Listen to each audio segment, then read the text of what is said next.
Is Leon Draisaitl or Nathan Mackinnon the clubhouse leader for the Hart Trophy? Hey everyone, welcome into Off the Post. Rob Wong, joined alongside as always by Steve Simmons, Bruce Garrioch, and Patrick Johnston. And from time to time, the question maker of these videos takes some heat for the topics that are put forth. But I will say that today's question was inspired by one Steve Simmons, who recently wrote in his Sunday notes about Nathan Mackinnon being his Hart Trophy pick if the season were to end today.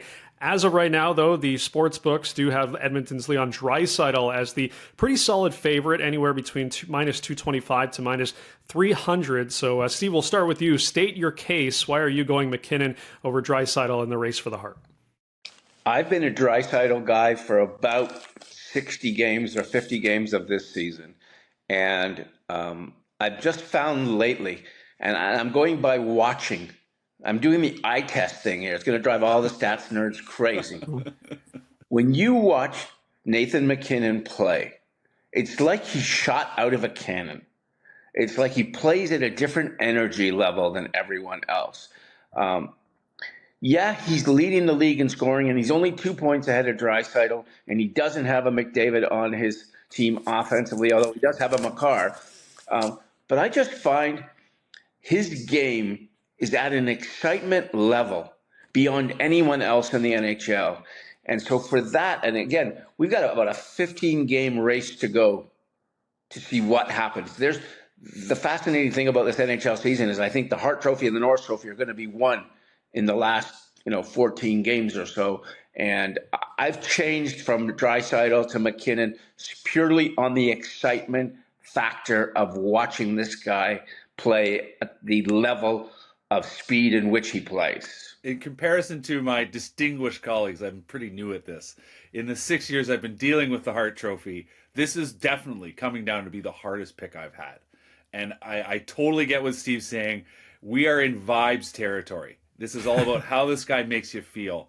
And I had to sit back, and I'm like, I right now don't know how to pick. But I did see a great stat last night pointing out that this is not only Leon Draisaitl, 18-game point streak right now. This is the longest point streak of the season, but it has competition. He had a 14-game point streak earlier this year. He's about to hit, he's scoring goals, he's setting up plays, he's playing tough minutes.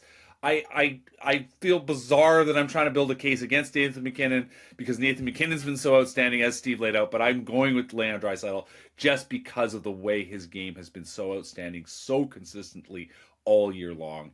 And obviously, as we've already said, this is talking about a guy who's playing on the same team as Connor McDavid. Of course, that's a factor in all this.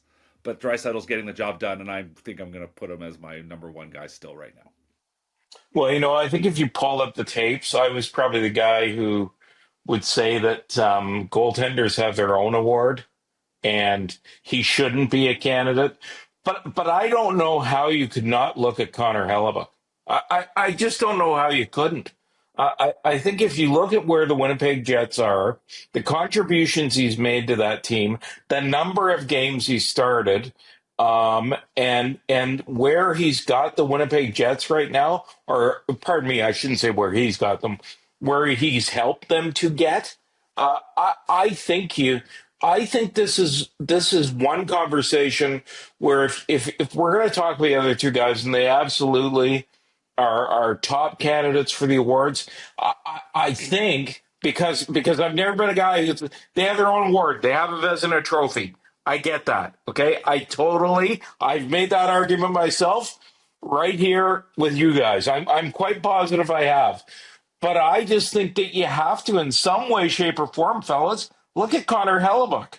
And I know you guys get glazed over by the scoring and 18-game point streaks and all the stuff that goes with it, and the eye test. And I'm not an analytics guy, but I know Patrick is, so I'm not going to insult him with underlying numbers or any of that BS because I've never looked at them. But I'm just going to tell you, I look at Connor Hellebuyck's save percentage, and I also look at the number of wins he has and the number of games he's played, and I'm just going to say maybe he should be in the mix here on this great St. Patrick's Day. I am voting for Connor Hellebuyck. Well, I got to tell you something. We have, without being asked, we have identified your three finalists. Yeah. I don't think there's anybody who comes in above those three. You can argue you're 4, you can argue you're 5 a little later, and you can wait to see how the season unfolds to figure that part out. I'm going to go back to something I've seen recently. I was at the Edmonton game in Florida that the Oilers played here, and it was post the Four Nations tournament where they're trying to get back on track after losing 4 or so in a row. Yeah. And I'm really excited sitting in the stands to watch what I thought was the 2 best players in the NHL, McDavid and Draisaitl. And McDavid that night was really ordinary, and Leon was, for lack of a better word, kind of sleepy, except he scored a magnificent goal. So if you have the magnificent goal there, part of your 18-point streak, by the way, Patrick, it's a fabulous moment in a hockey game. When I watched McKinnon in his next 2 games, in every shift that he didn't score or create or get points of any kind, he was still crazily skating around the ice and doing what he did in the Four Nations, for example, in those 3-on-3 when he was trying to beat everybody at once. Now, sometimes it's not the smartest hockey in the world, but my God, he doesn't take a shift off. And I'm not saying Draisaitl takes shift offs. I'm just saying there's times when you don't see him all the time. And so that's when I kind of started to shift my Draisaitl to my McKinnon, because, the points are almost the same, and scoring per the teams are very similar, and the teams' records are very similar. But that I don't want to use excitement level. It's approach shift to shift.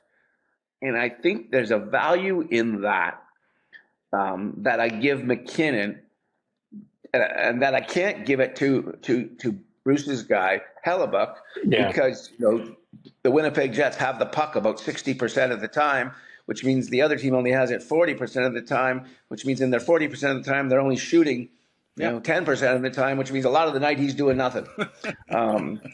Hey, he's carrying those pads around, Steve. Hey, how pissed off that he's going? Having said that, he's going to be the 3rd pick on my ballot. You know what I find most refreshing about this discussion is not even the question maker could dare to put Matthews or Marner in here. But how pissed off would people be if I put Kachuk on my ballot?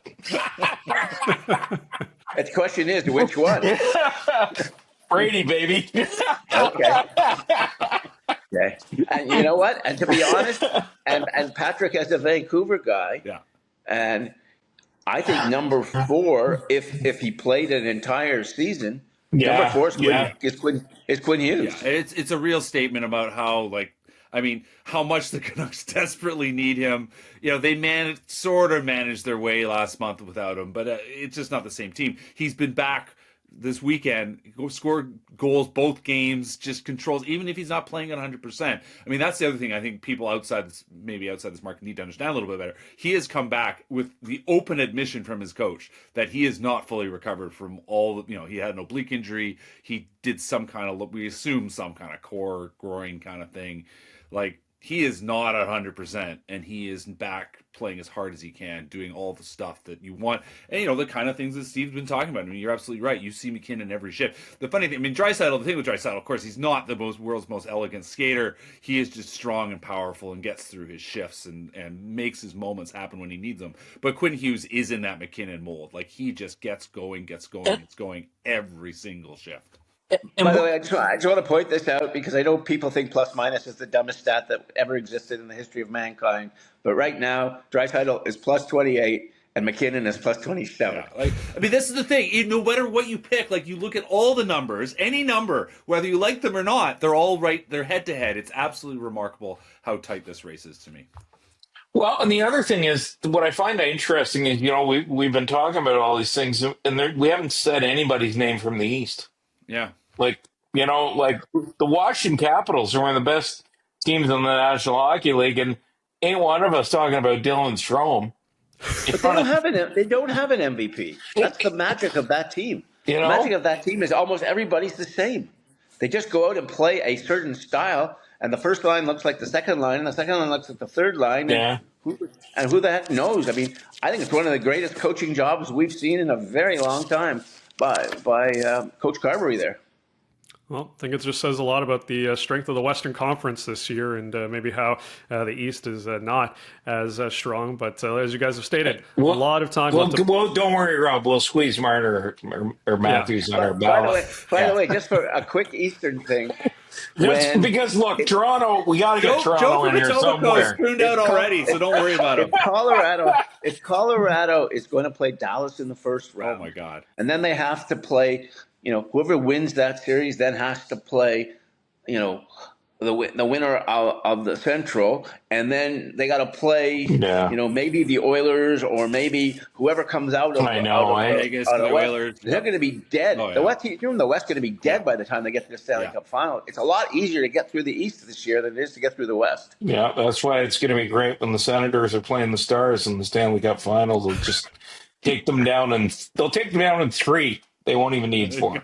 Well, look, I was going to say this might be the first time. Well, I can definitively say this is the first time since we've been doing these videos that Bruce is the one feeling the best about his organization's prospects here with the Ottawa Senators on their way to a playoff spot. So we'll see how things play out. Still lots to go, but it looks like the Senators. I'm not trying to jinx it, but it does feel like they're headed back to the playoffs. But if they miss it, we're going to be talking a lot about it on a video down the road. But as always, leave your thoughts in the comment section below. For Patrick Johnston, Steve Simmons, Bruce Garrioch, I'm Rob Wong. Thanks for watching, and we'll talk to you next time.